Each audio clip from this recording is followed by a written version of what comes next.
নিজের দলের মানুষ, নিজের গোষ্ঠী মানুষের কাছে ওই সম্পদ করে আল্লাহ রসুল বন্টন করে দিতে পারতেন। জোরে বলে ঠিক না ঠিক? আল্লাহ নবী বিশ্বনবী রাহমাতুল আলামিন ওই মুহূর্তে টেনশন করেছেন, নিজে বাঁচবেন না ওই দিকে লক্ষ্য নাই, আল্লাহ নবীর লক্ষ্য হলো আমানত রক্ষা করা। সুবহানাল্লাহ নাই? আর জোরে বলেন না সুবহানাল্লাহ। আল্লাহ নবী আমানতের মাল কিভাবে রক্ষা করবেন? আলী রাদিয়াল্লাহু তাআলা বলেন,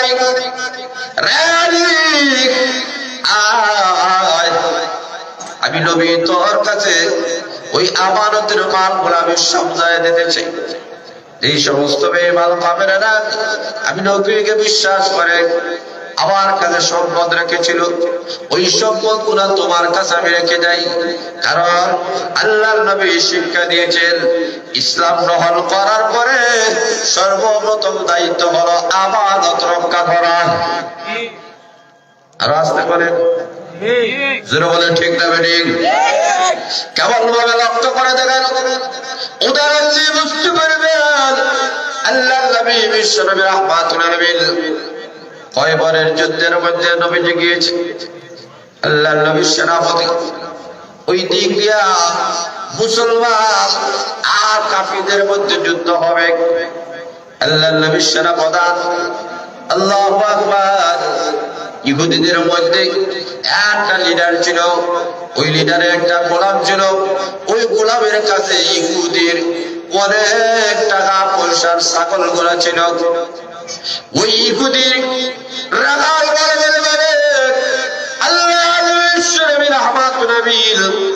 তাবু স্থাপন করেছেন যুদ্ধের জন্য। আমি একটা নজর আল্লাহর নবী রাহমাতুল আলামিনকে আমি দেখতে চাই, আল্লাহ নবীর চেহারা মুবারক আমি দেখতে চাই। আমি শুনেছি ইহুদিদের মুখে আখিরি জামানার পয়গম্বরের অনেক গুণগান আমি শুনেছি। আমি চোখে কখনো আখিরি জামানার পয়গম্বরকে দেখার নসিব আমার কখনো হয় নাই। আমি একটা নজর ওই নবীকে আমি একটা নজর দেখতে চাই। আল্লাহ নবী বিশ্বনবী রাহমাতুল আলামিনকে ওই উটের রাখাল দেখতে চাই।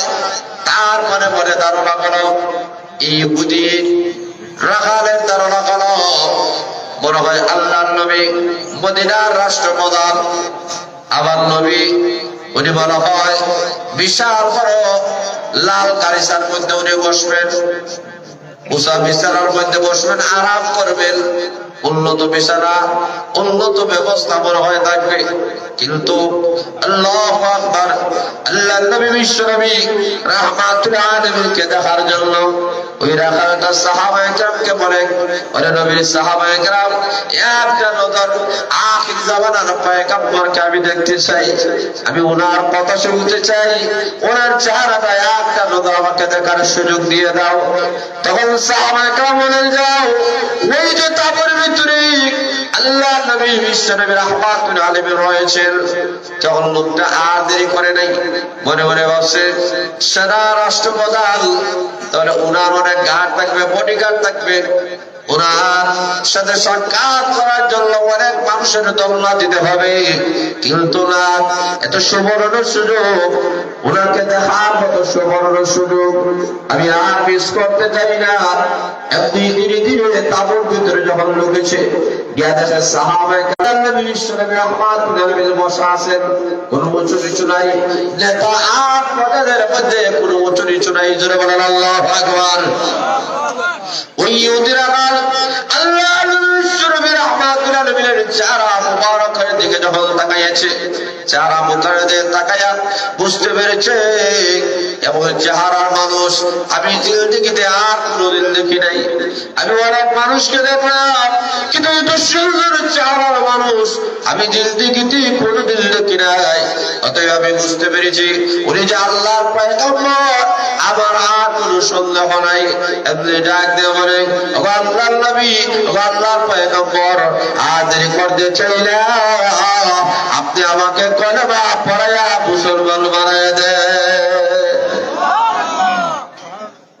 আল্লাহর নবীর চেহারা মুবারকের দিকে তাকাইয়া লোকটা যখন মুসলমান হয়ে গেল, মুসলমান হওয়ার পর আল্লাহর নবীর কাছে বলে, ইয়া রাসূলুল্লাহ, ইয়া হাবিবাল্লাহ, আমার নবীজি আমি মুসলমান হয়ে গেলাম। মুসলমান হওয়ার পরে আমার কাজটা কি?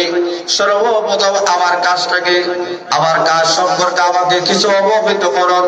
আল্লাহর নবী বিশ্বনবী রাহমাতুল আলামিনের কাছে লোকটা বলতেছে, নবী গো, আমি ছিলাম একজন ইহুদি নেতার সাধারণ একজন গোলাম, আর আমি তার বকরি গোড়ালাখানি করতেছি। এই দেখেন না, আমার সাথে বকরির পাল গোড়া রয়েছে, এখন আমি কি করব? আল্লাহ নবী বিশ্বনবী রাহমাতুল আলামিন বলেন, তাহলে তোমার সর্বপ্রথম কাজটা হলো ওই ইহুদির যেই সম্পদ গুলো আছে, ওই ছাগল গুলো আছে, ওই ছাগল গুলা তার কাছে পৌঁছায় দেওয়া। জোরে বলেন আল্লাহু আকবার। আল্লাহ নবী ডাক দিয়ে বলেন, তার সম্পত্তি, তার আমানতটাকে তার কাছে তুমি পৌঁছায় দেওয়া, এটাই হলো তোমার সর্বপ্রথম তোমার দায়িত্ব, তোমার কাজ। আল্লাহ নবী বিশ্বনবী রাহমাতুল আলামিন কেবল আমানত তার নবী ছিলেন।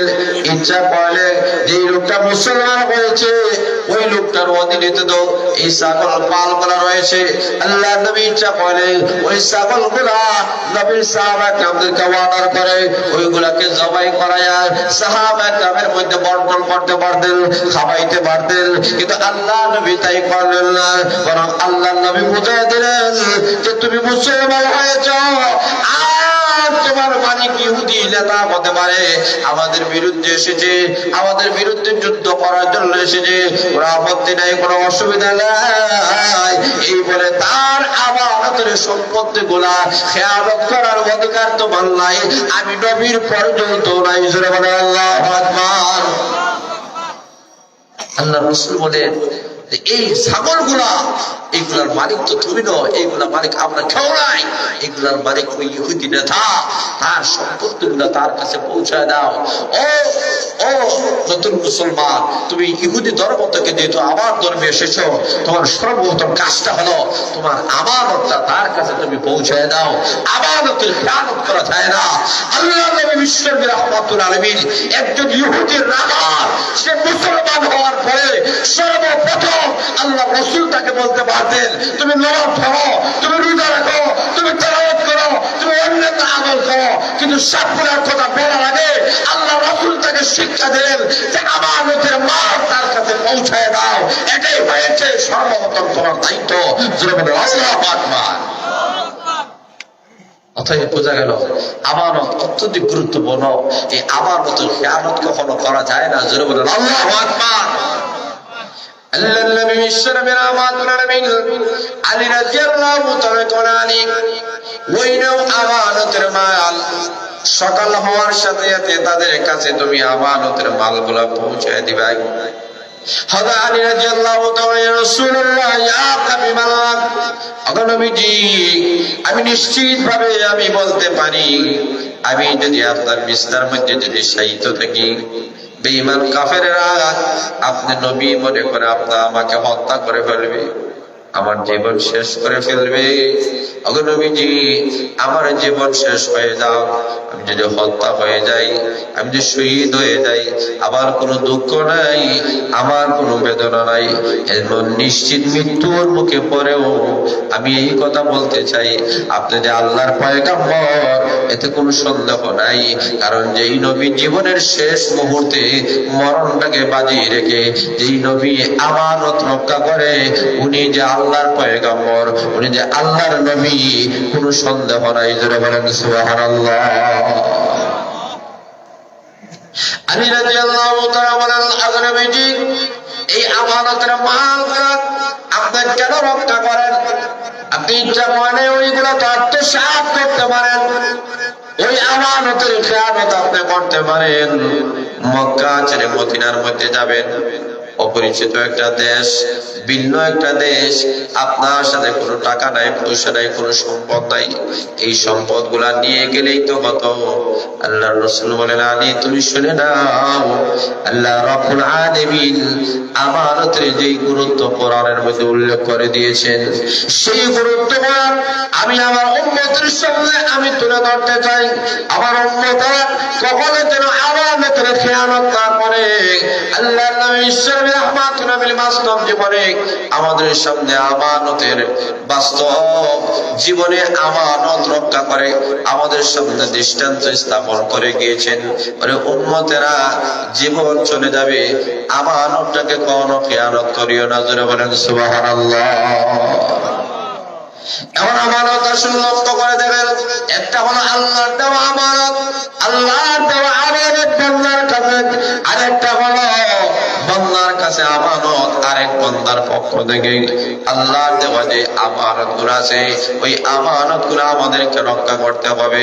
আল্লাহ রাব্বুল আলামিন এই রমজানুল মুবারকে 30 সূরা কোরআন যে আল্লাহ নাযিল করেছেন, এই 30 সূরা কোরআন আল্লাহর পক্ষ থেকে আমাদের কাছে আমানত। আর আসতে বলেন, জোরে বলেন, ঠিক না বেঠিক? এই 30 সূরা কোরআন আল্লাহর পক্ষ থেকে আমাদের কাছে আমানত। এই কোরআন থেকে আমাদেরকে রক্ষা করতে হবে। আমরা কোরআন রক্ষা করব। আল্লাহর নবী ঈশ্বরের রহমত নয় বলেন, অন্তত কিয়ামতের পূর্ব মুহূর্তে এমন অবস্থা আমার উম্মতের মধ্যে দেখা যাবে, শুধুমাত্র আল্লাহর রাসূল বলেন শুধুমাত্র কোরআনের অক্ষরগুলো মানুষের সামনে থাকবে, কিন্তু কোরআনের আমলগুলো থাকবে না। জোরে বলেন, ঠিক না বেঠিক? লা ইয়াবকা মিনাল ইসলামি ইল্লা ইসমুহু ওয়া লা ইয়াবকা মিনাল কুরআনি ইল্লা রাসমুহু। আল্লাহর রাসূল বলেন, ইসলামের শুধুমাত্র নাম থাকবে, কিন্তু কাম থাকবে না। কোরআনের অক্ষরগুলো আমাদের সামনে থাকবে, কিন্তু কোরআন অনুযায়ী আমাদের কাছে আমল থাকবে না। তাহলে বোঝা গেল এই কোরআনটা আল্লাহ আমাদের কাছে আমানত দিয়েছেন, এই কোরআনটাকে আমাদেরকে রক্ষা করতে হবে। জোরে বলেন, ঠিক না বেঠিক? আল্লাহ রাব্বুল আলামিন আমাদের কাছে শরীয়ত দিয়েছেন, এই শরীয়ত আল্লাহর পক্ষ থেকে আমাদের কাছে আমানত। ওই শরীয়তটাকে আমরাই রক্ষা করতে হবে। জোরে বলেন, ঠিক না বেঠিক? আমাদের জান দিয়ে, মাল দিয়ে, সর্বস্ব দিয়ে আল্লাহ 30 সূরা কোরআনটাকে আমাদেরকে রক্ষা করতে হবে। এই কোরআনটাকে যদি আমরা হেফাজত না করি, কোরআনের আমানত যদি আমরা রক্ষা না করি, কিয়ামতের কঠিন ময়দানে এই কোরআন আপনার আমার বিরুদ্ধে সাক্ষী হয়ে দাঁড়াবে। বলেন, ঠিক না বেঠিক? আল্লাহর রাসূল সাল্লাল্লাহু আলাইহি ওয়াসাল্লাম বলেছেন, কোরআনটাকে তোমরা হেফাজত করো। কোরআনটাকে কিভাবে হেফাজত করবা? শুধুমাত্র পরিষ্কার করে তাকের মধ্যে রাখলে হবে না, বরং কোরআন তেলাওয়াতের মাধ্যমে কোরআন হেফাজত হয়। যারা বলেন, ঠিক না বেঠিক? কোরআনের আমানত রক্ষা করতে হবে, কোরআন থেকে বেশি বেশি করে তেলাওয়াত করতে হবে। আল্লাহর নবী বিশ্বনবী রাহমাতুল আলামিন ঘোষণা করেছেন, কোরআন তেলাওয়াত করো। আল কোরআন ফাস্তাগফিরহু ফাআহাল্লা হালালাহু ওয়া হারামা হারামাহু আদখালাহু আল্লাহুল জান্নাহ। আল্লাহর রাসূল বলেন, এই মানুষগুলো কোরআন পড়বে, শুধুমাত্র কোরআন পড়বে না, কোরআনের বর্ণিত কোরআনটাকে হেফাজত করবে। কোরআনটাকে কিভাবে হেফাজত করবে? পরিষ্কার করবে নাকি তাকের মধ্যে রাখবে নাকি বলে না, কোরআনটাকে হেফাজত করার মর্ম হলো, কোরআনে মহান আল্লাহ 2 ধরনের বিধান দিয়েছেন। কোনটা হলো করণীয়, কোনটা হলো বর্জনীয়, কোনটা হালাল, কোনটা হারাম। জোরে বলেন, ঠিক না বেঠিক? আল্লাহর রাসূল বলেন, কোরআনের বর্ণিত হালাল লাগে হালাল মনে করে গ্রহণ করতে হবে, কোরআনের বর্ণিত হারামটাকে হারাম মনে করে বর্জন করতে হবে। আল্লাহর রাসূল বলেন, এই কোরআন বলাকে কিয়ামতের কঠিন ময়দানে মহান আল্লাহ জান্নাতের মেহমান বানায় দিবে। শুধুমাত্র কোরআন ওয়ালাকে জান্নাতের মেহমান বানায় দেওয়া হবে না, বরং ওই কোরআন ওয়ালা, ওই সাহেব কোরআন কিয়ামতের কঠিন ময়দানে আহকামুল হাকিমিনের কাছে সুপারিশ করবে। আয় আল্লাহ রব্বুল আলামিন, আয় আহকামুল হাকিমিন, আল্লাহ তুমি তাদেরকে হেফাজত করো, তাদেরকে রক্ষা করো। কিছু মানুষের সম্পর্কে কোরআন ওয়ালা তাদের জন্য সুপারিশ করবে। আল্লাহর রাসূল বলেন, এমন 10 জন মানুষের জন্য সুপারিশ করবে, এই 10 জনের উপরে আল্লাহ জাহান্নাম ওয়াজিব করে দিয়েছেন। এবং 10 জন জাহান্নামী লোকটাকে সুপারিশ করিয়া একজন কোরআনওয়ালা আল্লাহর তৈরি জান্নাতের মেহমান বানায় দিবি। এই কোরআনটা আল্লাহর পক্ষ থেকে আমানত, জোরে বলে ঠিক না ঠিক? আল্লাহ রাব্বুল আলামিন এই কোরআন লেখে মানুষের উপরে আমানত হিসাবে দিয়েছেন। এই কোরআন লেখে আমাদেরকে রক্ষা করতে হবে। আল্লাহ রাব্বুল আলামিন বলেন কিসের মাধ্যমে রক্ষা করবা? কোরআন তেলাওয়াতের মাধ্যমে, কোরআনের আমল করার মাধ্যমে আপনার আমার জীবন। আল্লাহ রাব্বুল আলামিন পা থেকে নিয়ে মাথা পর্যন্ত আপাদমস্তক যে দেহটা দিয়েছেন, এই প্রত্যেকটা দেহের বেলায় কিয়ামতের কঠিন ময়দানে আল্লাহ প্রশ্ন করবেন, আলা কুল্লুকুম রাইন ওয়া কুল্লুকুম মাসউলুন আন রাইয়াতিহি। আল্লাহর রাসূল বলেন তোমরা প্রত্যেকেই দায়িত্বশীল। তোমার যে বডি দেওয়া হয়েছে এই বডিটাও আল্লাহর পক্ষ থেকে আমানত, জোরে বলে ঠিক না ঠিক? আল্লাহ রাব্বুল আলামিন বলেন পা থেকে নিয়ে মাথা পর্যন্ত এই যে আপাদমস্তক আল্লাহ দিয়েছেন সবগুলো আল্লাহর পক্ষ থেকে আমানত। এই সবগুলার মালিক আমরা নয়, সবগুলার মালিক কে? আর জোরে বলেন কে? এই দুইটা চোখ দিয়েছেন কে? কান দিয়েছেন কে? আর জোরে বলেন। কথা বলার জন্য জিহ্বা দিয়েছেন কে? ঠোঁট দিয়েছেন কে? হাত দিয়েছেন কে? চলার জন্য পাও দিয়েছেন কে? এই সবগুলা কার পক্ষ থেকে আমানত? আরো জোরে বলেন, আরো জোরে বলেন। এই সবগুলা আল্লাহর পক্ষ থেকে আমানত। অতএব তোমার পা থেকে নিয়ে মাথা পর্যন্ত তোমার অঙ্গ প্রত্যঙ্গের মালিক কিন্তু তুমি নয়। অতএব আহকামুল হাকিমের মালিক যেভাবেই বলেছেন ওইভাবেই তোমাকে চলতে হবে। তোমার জীবন সুন্নাহ অনুযায়ী চলতে হবে, তাহলে আমানত রক্ষা হবে। তোমরা বলে ঠিক না ঠিক? অথবা কিয়ামতের কঠিন ময়দানে আসামির কাঠ গড়ায় দাঁড়াইয়া জবাবদিহি করা লাগবে কিনা? লাগবে কিনা? সবগুলার আমানত দিয়েছেন কে? জোরে বলে কে? আমি কোনো কিছুর মালিক নই, আমি কোনো কিছুর মালিক নয়। আমার অঙ্গ প্রত্যঙ্গ আল্লাহ যা দিয়েছে, একটা অঙ্গ প্রত্যঙ্গের মালিক আমি নাই। আমি শুধুমাত্র ভোগ করতে পারি। জোরে বলে ঠিক না ঠিক? এইগুলার স্থায়ী মালিক আমি নয়, মহান আল্লাহ মালিক। জোরে বলে ঠিক না ঠিক? আমাকে ব্যবহারের জন্য আল্লাহ দিয়েছেন। আল্লাহ বলে তোমার দুইটা চক্ষু দিলাম, ব্যবহার করবা তুমি, কিন্তু মালিককে? জোরে বলেন মালিক কে? এই দুইটা চক্ষুর খেয়ানত করা যাবে? কথা বলেন। মালিক বলছে এই দুইটা চক্ষু দ্বারা কোরআন দেখো। জোরে বলে ঠিক না ঠিক? মালিক বলে কোরআন পড়ো। মালিক বলছে এই দুইটা চক্ষু দ্বারা হালাল জিনিস দেখো। এখন কেউ যদি হারাম জিনিস দেখে, এমন লোক আছে কি নেই? কথা বলেন আছে কি নাই? সব দ্বারা যে খেয়ানত করেছো, একজনের ঘরের মধ্যে তুমি ঢুকছো আর সব দ্বারা তুমি ভিন্ন কোনো মহিলাকে দেখছো, কেউ দেখছে না, একজন দেখছো, ওনার নাম জোরে বলে রাখে। এই সব দ্বারা এই যে খেয়ানত করছো, কিয়ামতের কঠিন ময়দানে জবাবদিহি করা লাগবে। জোরে বলে ঠিক না ঠিক? কেন জবাবদিহি করা লাগবে? কারণ এই চোখের মালিক তো আমি ছিলাম না। জোরে বলে ঠিক না ঠিক? তুমি হাত দ্বারা অন্য ঘুরে যে একটা বসায় দিছো, এই যে বসায় দিছো, তুমি যে মনে করছো যে আমি আর হাতে শক্তি আছে বসায় দিছি, কিয়ামতের কঠিন ময়দানে আসামির কাঠ গড়ায় দ্বারা জবাবদিহি করা লাগবে। জোরে বলে ঠিক না ঠিক? কেন তোমার হাত দ্বারা অন্য মুসলমানকে কেন তুমি আঘাত করলা? জোরে বলে ঠিক না ঠিক? তোমাকে আল্লাহ জবান দিয়েছেন আমানত হিসাবে, এই জবানটাকে খেয়ানত করা যাবে না। গীবত করে, চুগল করে, পর নিন্দা করে এই জবানটাকে যদি খেয়ানত করো, জবানকে নষ্ট করে পারো, তোর রোজার সত্য পাবে না। কিয়ামতের কঠিন ময়দানে আগুনের খেঞ্চি বানায়া তোমার জবানকে কাটা হবে। জোরে বলে ঠিক না ঠিক? বুঝা গেল? কোন কিছুর মালিক আমরা নয়, আল্লাহ এই সবগুলো আমাদের কাছে আমানত রেখেছেন। যারা বলে ঠিক না ঠিক?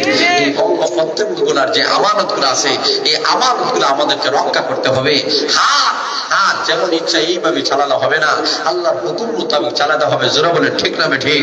পাও আছে আল্লাহ দিয়েছেন চলার জন্য, যেই দিকে ইচ্ছা ওই দিকে যেতে পারবা না।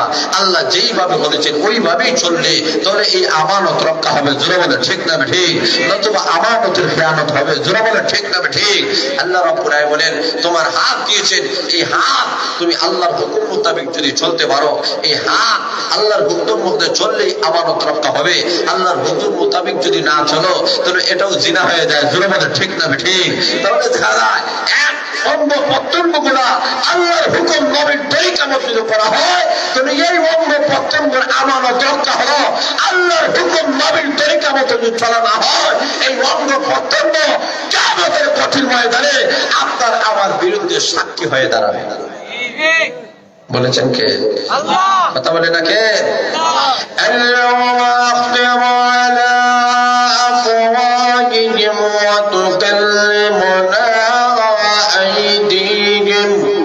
وتشهد أرجلهم بما كانوا يكسبون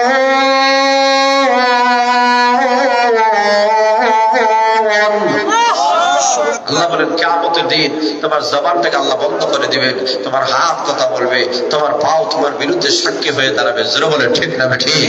আল্লাহ বলেন তোমার সমস্ত বডিটা আল্লাহ আমানত হিসাবে দিয়েছেন, এইগুলার মালিক তুমি নাই। এই কারণে রক্ত বিক্রি করা যায় না, বিক্রি করা যায়নি, দান করা যায়। জোরে বলেন ঠিক না ঠিক? রক্ত বিক্রি করা যায় না। কেন করা যায় না? কারণ এই রক্তের মালিক মালিককে জোরে বলে রাখে, আরো জোরে বলে কে? অথবা এই রক্ত পিতা দেওয়া ধরে না, মুমিনের রক্ত ওই তো শাহাদাতের জন্য দিবে, আল্লাহর দ্বীন কায়েম করার জন্য রক্ত দিবা। এই রক্তটা কিয়ামতের কঠিন ময়দানে তোমার পক্ষে সুপারিশ হয়ে আল্লাহ করে জান্নাতের মেহমান বানিয়ে দিবে। জোরে বলেন ঠিক না ঠিক? এই কারণে মুমিনের অঙ্গ প্রত্যঙ্গ নিয়ে এলি খেলা যায় না, মুমিনের অঙ্গ প্রত্যঙ্গ গুলা বিক্রি করা যায় না। কেন বিক্রি করা যায় না? কারণ এই একটা জিনিসের মালিক সে নয়, সব জিনিসের মালিক কে? আল্লাহ। অতএব পা থেকে মাথা পর্যন্ত এই আবাদ সমস্ত যে আল্লাহ দিয়েছেন, এই কারণে আল্লাহ রাসূল বলেন আলা কুল্লুকুম রাঈন, তোমরা প্রত্যেকেই দায়িত্বশীল। জোরে বলে ঠিক না ঠিক? যার কেউ নাই তার দায়িত্ব তার বডিটা। জোরে বলে ঠিক না ঠিক? তার অঙ্গ প্রত্যঙ্গগুলো তার দায়িত্ব। এই কারণে আল্লাহ রাসূল সাল্লাল্লাহু আলাইহি ওয়াসাল্লাম বলেন অনেক রোজাদার এমন রয়েছে সারা দিন কষ্ট করে ওরা রোজা রাখবে, সন্ধ্যার পরে দেখা যাবে এই রোজার কোনো সওয়াব নাই। কেন কোনো সওয়াব নাই? বলে তার মুখ দ্বারা সে কি করছে? গীবত করছে, চুগলখড়ি করছে, নিন্দা করছে। এমন লোক সমাজে আছে কি নাই? কথা বলেন ভাই, আছে কি নাই? নিন্দা করনেওয়ালা লোকের অভাব নাই, সারাদিন কষ্ট করে উপবাস থাকছে, কিন্তু জবান নষ্ট করার কারণে এই জবানটা আমানতের খেয়ানত করেছে।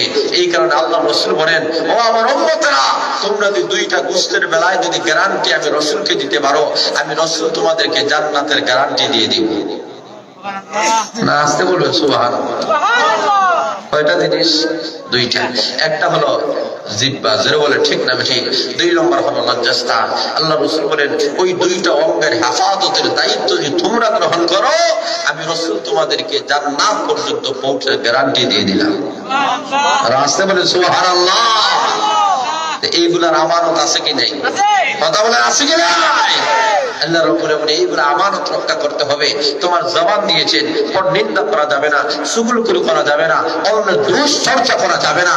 তুমি যাকে বলতেছো দোষী, আসলেই তোমার আঙ্গুল দ্বারা তুমি বলতেছো ওই লোকটা দোষী, এক আঙ্গুলে বলতেছো ওই লোকটা দোষী, আর বাকি চতুর্থ 4টা আঙ্গুলে বলতেছে তুমি দোষী। জোরে বলে ঠিক না ঠিক? এই কারণে এই অঙ্গ প্রত্যঙ্গ আল্লাহ দিয়েছেন, এইগুলো আমানত। এই আমানতের কখনো খেয়ানত করা যাবে না। কিয়ামতের কঠিন ময়দানে এই অঙ্গ প্রত্যঙ্গের বেলায় আসলে ময়দানে জবাবদিহি করতে হবে। আল্লাহ বলেন 30 পারা কোরআন আমার পক্ষ থেকে তোমাদের কাছে আমানত হিসাবে দিয়েছি। এই কোরআন থেকে এই জমিনে কোরআনের আইন তোমায় বাস্তবায়ন করতে হবে। যারা বলে ঠিক না ঠিক? কথা বলে ঠিক না ঠিক? আল্লাহ বলে ইন্নী জাইলুন ফিল আরদি খলিফা। আল্লাহ আমাদেরকে কোন জায়গার খলিফা বানাইছেন? কথা বলেন না ভাই আপনারা? আসমানের খলিফা। কথা বলেন না আপনারা? আমরা কি আসমানের খলিফা না জান্নাতের খলিফা না দুনিয়ার খলিফা? আল্লাহু আকবার। আদম হাওয়া আলাইহিস সালাম কে আল্লাহ তো জান্নাতে পাঠায় দিয়েছিল, ওই জায়গায় থাকো, কিন্তু আল্লাহ ডাক দেয়া বলে ইন্নী জাইলুন ফিল আরদি খলিফা। আমি তোমাদেরকে দুনিয়ার পৃথিবীর আমি আল্লাহ তোমাদেরকে খলিফা বানাবো, প্রতিনিধি বানাবো। জান্নাতের নয়। জোরে বলে ঠিক না ঠিক? আকাশের মধ্যে নয়, এই জমিনের খলিফা বানাবে। অতএব আল্লাহ দুনিয়ার মধ্যে আদম হাওয়া আলাইহিস সালামকে প্রেরণ করেছেন। জোরে বলে ঠিক না ঠিক? আল্লাহ বুঝাতে চায় এই জমিন আমার, এই আসমান আমার, এই আকাশ আমার, এই চন্দ্র সূর্য গ্রহ নক্ষত্র, এই সব অক্সিজেন গুলো আমি আল্লাহ। অতএব আমার জমিনে একমাত্র হুকুম চলবে কার? কথা বলে কার? কথা বলে না কার? আল্লাহ বলে আমার জমিন আমার আইন চলবে, জমিন আমার আইন চলবে কার? জোরে বলে না কার? আইন। আইন কিভাবে চলবে? অতএব এই কোরআনটাকে বাস্তবায়ন করতে হবে।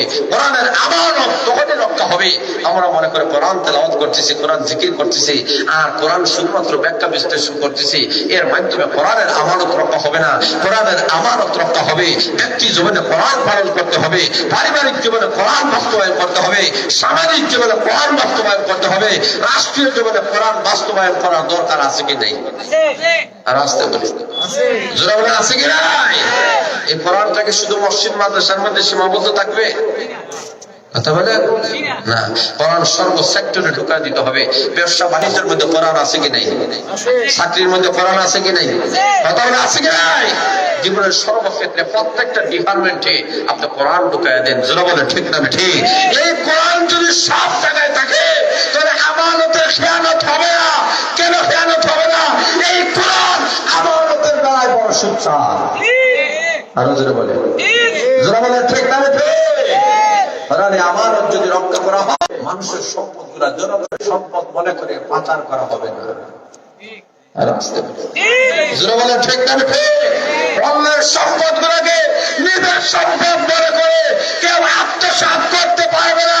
কারণ আমানত আল্লাহ যে কোরআনে উল্লেখ করে দিয়েছেন, সেই কোরআনের শাসন যদি কায়েম হয়ে যায় বাংলার জমিনে, তাহলে বাংলার জমিনে কখনো আমানতের খেয়ানত হবে না।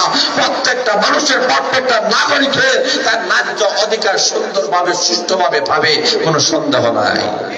কথা বলে ঠিক না ঠিক? এই আমানতগুলো রক্ষা করতে হবে। এই কোরআনটাকে জীবনের সর্বক্ষেত্রে পৌঁছে দিতে হবে। এতে আমরা বুঝতে পেরেছি আগামী যে বাংলাদেশ আসতেছে এটা কোরআনের বাংলাদেশ। বলে ঠিক না ঠিক? এই খোদ্দামল কোরআন এই সমাজ কল্যাণ সংস্থার উদ্যোগে যে তাফসীরুল কোরআন মাহফিল হচ্ছে, এই তাফসীরুল কোরআন মাহফিল থেকে আমরা শুধুমাত্রই আমরা কোনো এলাকার মধ্যে, কোনো ইউনিয়ন, কোনো জেলার মধ্যে সীমাবদ্ধ করবো না। এই কোরআনটাকে বাংলার সংসদ ভবন পর্যন্ত পৌঁছে দিতে হবে। রাজি আছেন ইনশাআল্লাহ? আর আছে না? ও ইনশাআল্লাহ বলবেন, এই ইনশাআল্লাহ বললে হবে না। কারণ দেখা যায় যে ছাত্ররা ধরে বলে ঠিক না কথা বলে ঠিক না ঠিক? এই কারণে ইসলামটাকে সর্বক্ষেত্রে পৌঁছে দিতে হবে। ইসলাম যদি, কোরআন যদি বাংলার সংসদ ভবনে যদি কোরআন চলে যায়, বাংলাদেশের সংসদ ভবন থেকে কোরআন অনুযায়ী যদি গোটা বাংলাদেশ পরিচালিত খেয়ানত কখনো হবে না। জনগণের সম্পদ নিজের সম্পদ মনে করে কেউ আত্মসাৎ করবে না। যারা বলে ঠিক না ঠিক? প্রত্যেকটা আমানতগুলা তার সঠিকভাবে তার সঠিক জায়গার মধ্যে আদায় হয়ে যাবে। সুন্দর সিস্টেমে গোটা বাংলাদেশের মধ্যে শান্তি শৃঙ্খলা সবগুলা বজায় থাকবে। এই কারণে আল্লাহ রাসূল সাল্লাল্লাহু আলাইহি ওয়াসাল্লামকে মহান আল্লাহ রাব্বুল আলামিন একদিক দিয়ে নবী করে পাঠাইয়াছেন, আবার মদিনার রাষ্ট্র প্রদান করে পাঠাইয়াছেন। এতে বোঝা গেল আমরা মনে করি আলিম উলামা হইলে আমরা থাকবো না। আলিম ওলামা হইলে আলিম ওলামার এমপি মন্ত্রী রাষ্ট্র প্রধানের দরকার আছে কি নেই? কথা বলে আছে কি নাই? কিভাবে? আল্লাহ রাসূল একদিক দিয়ে নবী, আবার ভিন্ন দিক দিয়ে মদিনার রাষ্ট্রপ্রধান। না রাষ্ট্রপ্রধান নাই? কথা বলেন না আপনারা? মদিনার রাষ্ট্রপ্রধান আল্লাহ রাসূল, আল্লাহ রাসূল মদিনার রাষ্ট্রপ্রধান ছিলেন। অতএব জীবনের সর্বক্ষেত্রে আমানতগুলা, যে আমানতগুলা আছে, এই আমানতগুলা জীবনের সর্বক্ষেত্রে বাস্তবায়ন করতে হবে। মানুষের কাছে মানুষের যে আমানত আছে, একটা আছে কথার আমানত, আছে কি নেই? কথা বলে আছে কি নাই? কথার আমানত অনেক গোপনীয় কথাগুলো আছে। আজকে আমাদের সমাজে বিভিন্ন মারামারি ঝগড়া ফাসাদ সৃষ্টি হয়ে যায়, অনেক মানুষের গোপন ভিডিও গুলো ফাঁস হয়ে যায়। আছে কি নেই? কথা বলে আছে কি নাই? সে পার্সোনাল লাইফে যে কোনো গুনাহ করো, যে কোনো অন্যায় করো, এটা গুনাহ করা তো আসলে কি ঠিক? আসলে তো ঠিক নাই। যেটা বলে ঠিক না ঠিক? হ্যাঁ, পার্সোনাল লাইফে সে করেছে। আপনি যে এই যে সে হয়তো পার্সোনাল লাইফে করছে, জীবনে কখনো যদি সে কোরআনের আলোচনা শোনার পরে তার মনে যদি আসে আমি তওবা করে নেব, ইচ্ছা করে সে তওবা করে নিতে পারে। যেটা বলে ঠিক না ঠিক? কিন্তু আপনার লাগে এটা মুশকিল নাই যে তার ভিডিওটা একেবারে ভাইরাল করে দেওয়া ফেসবুকে, ইউটিউবে। যেটা বলে ঠিক না ঠিক? একজন গোপনীয় একটা বিষয়টা আপনি ভাইরাল করে দিলেন, এই যে হাজার হাজার লক্ষ লক্ষ কোটি কোটি মানুষের সামনে যে প্রকাশ করে দিলেন, এই লোকটা যে এত লজ্জিত হলো, এই লোকটা তো মনে করবে আমি তো গুনাহ করছি রে, আল্লাহর কাছে মাফ চাইলাম, জোরে বলে ঠিক না ঠিক? কিন্তু যেইভাবে ভাইরাল হয়েছে এখন সমাজে মুখ দেখানোর মতো আর কোন সুযোগ নাই। আর জোরে বলেন। অতএব কোন মানুষের পার্সোনাল কোন জিনিসটাকে কখনো কখনো মানুষের সামনে প্রকাশ করা যাবে না, জোরে বলে ঠিক না ঠিক? এটা তার পার্সোনাল, এটা তার পার্সোনাল থাকবে, এটা কখনো সমাজের মধ্যে প্রকাশ করবে না। আজকে আমাদের সমাজে দেখবেন মোবাইল বাহির হইয়া, স্মার্টফোন যত বাহির হয়েছে, দুনিয়াটা যত স্মার্ট হচ্ছে, ইসলামও স্মার্ট হচ্ছে, কিন্তু আমাদের গুনাহগুলো স্মার্ট হইতেছে, জোরে বলে ঠিক না ঠিক? গুনাহগুলো স্মার্ট হচ্ছে। আগেকার যুগে দেখবেন, লক্ষ্য করে দেখেন, আমাদের মা আর বোনেরা, অনেকেরই মা বোনেরা আছে যে এলাকার মানুষ কি নিজের বাড়ির অনেক মানুষও এই মহিলাকে কখনো দেখছে না। কথা বলে ঠিক না ঠিক? কিন্তু এখন মোবাইল বাইর হয়েছে, এখন দেখা যায় মোবাইলের মাধ্যমে ওর মা বাবা দাদা দাদি 14 গোষ্ঠীর ফটো তুলে আসেনি। কথা বলেন আছে কি নাই? এখন আপনার মা, আপনার বোন, আপনার দাদি, আপনার নানিরে কেউ দেখে নাই, কেউ দেখে নাই, সমাজের কেউ দেখে নাই, এমনকি নিজের ঘরের পার্শ্ববর্তী কেউ দেখে নাই। আপনি কি করছেন জানি, কত বড় গুনাহ করছেন, জোরে বলে ঠিক না ঠিক? আপনার মা আপনার কাছে আবারও, জোরে বলে ঠিক না ঠিক? তার ইজ্জত সম্মান, তার সতীত্ব রক্ষা করা আপনার দায়িত্ব। আপনার বোন হন, আপনার দাদি হন, আপনার নানি হন, তার ইজ্জত সম্মান রক্ষা করতে হবে আপনার, জোরে বলে ঠিক না ঠিক? কিন্তু আপনি কি করেন? এই স্মার্ট মোবাইলের মাধ্যমে স্মার্ট করতে গিয়ে নিজের মা বোনদেরকে স্মার্ট করেন। আছে কি নেই? কথা বলে আছে কি নাই? এইগুলা করা যাবে না। এইগুলা গোপনীয় জিনিসটাকে গোপন রাখতে হবে, আমানতকে রক্ষা করতে হবে। জীবনের সর্বক্ষেত্রে আজকে আমানতের খেয়ানত হচ্ছে, যার কারণে পৃথিবীর অবস্থাটা ভিন্ন রকম হচ্ছে। আজকে মানুষের কাছে মানুষের কোনো জানের কোনো নিরাপত্তা নাই, মানের কোনো নিরাপত্তা নাই, ইজ্জতের কোনো নিরাপত্তা। কথা বলে আসেনি? কথা বলে আসেনি? আজকে আমাদের কোনো ইজ্জতের নিরাপত্তা নাই। দেখেন, একটা ছেলে একটা মেয়ে স্কুলে পড়তে পারে, কলেজে পড়তে পারে, ভার্সিটিতে পড়তে পারে, সেটা বলে ঠিক না ঠিক? ওই জায়গায় আপনার ছেলে আপনার মেয়েকে আপনি কি করছেন? আপনার মেয়েকে দিচ্ছেন, সে স্কুলে পড়বে, কলেজে পড়বে, ভার্সিটি পড়বে। এখন শিক্ষকদের কাছে, এখন সেই যে যেখানে ক্লাসমেট যারা আছে তাদের কাছে এই মেয়েটা, এই বোনটা আমানত কিনা? যারা বলে আমানত কিনা? কথা বলে আমানত কিনা?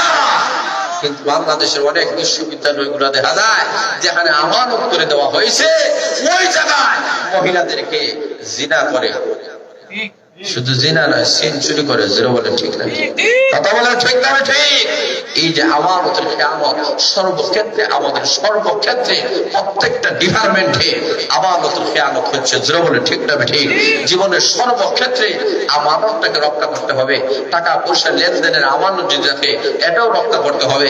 কথার যদি আমানত থাকে, কেউ যদি আপনার কাছে কোনো কথা রেখে বলে, ভাই এই কথাটা কারো সামনে প্রকাশ করবে না, আপনার উচিত এই কথাটা কারো সামনে প্রকাশ না করা, জোরে বলে ঠিক না ঠিক? এখন যদি প্রকাশ করে ফেলেন, দেখেন এই প্রকাশ করার কারণে অনেক বড় বড় ফিতনা ফাসাদ, ঝগড়া ফাসাদ সমাজে তৈরি হবে। আচ্ছা, যাই হোক, কথা বলে ঠিক না ঠিক?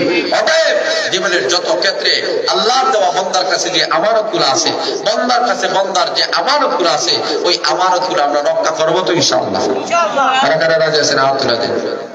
নারে তাকবীর, দিন ইসলাম, দিন ইসলাম। আল্লাহ রাব্বুল আলামিন আপনাদেরকে আমাদেরকে সবাইকে যেন এই কথাগুলোর উপরে আল্লাহ আমল করার তৌফিক দান করে, সবাই বলেন আমিন। আর পবিত্র রমজানের মোবারকটাকে আমরা সুন্দর করে ইবাদত বন্দেগীর মাধ্যমে আমরা যেন এই পবিত্র রমজান মোবারকে পবিত্রতা রক্ষা করতে পারি। আল্লাহ আপনাদেরকে আমাদেরকে সবাইকে যেন তৌফিক দান করেন। ওয়া আখিরু আলহামদুলিল্লাহি রাব্বিল আলামিন।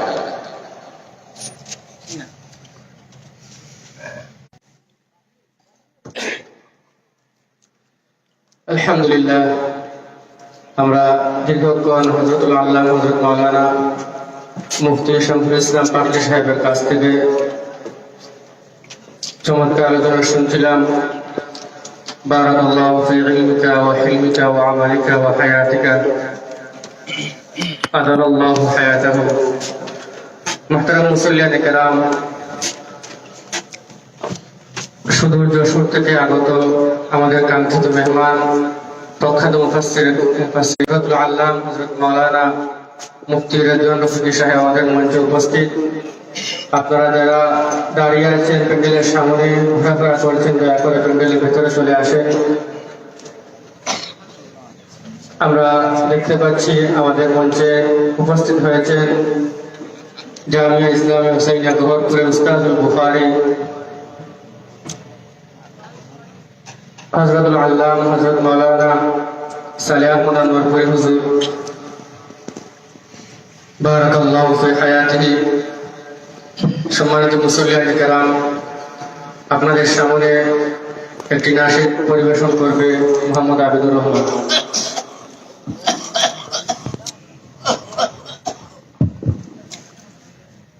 আসসালামু আলাইকুম ওয়া রাহমাতুল্লাহি ওয়া বারাকাতুহু।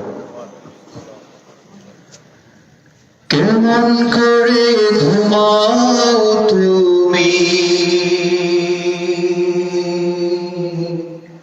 কেমন করে ঘুমাও তুমি, ফজর করে কাজা,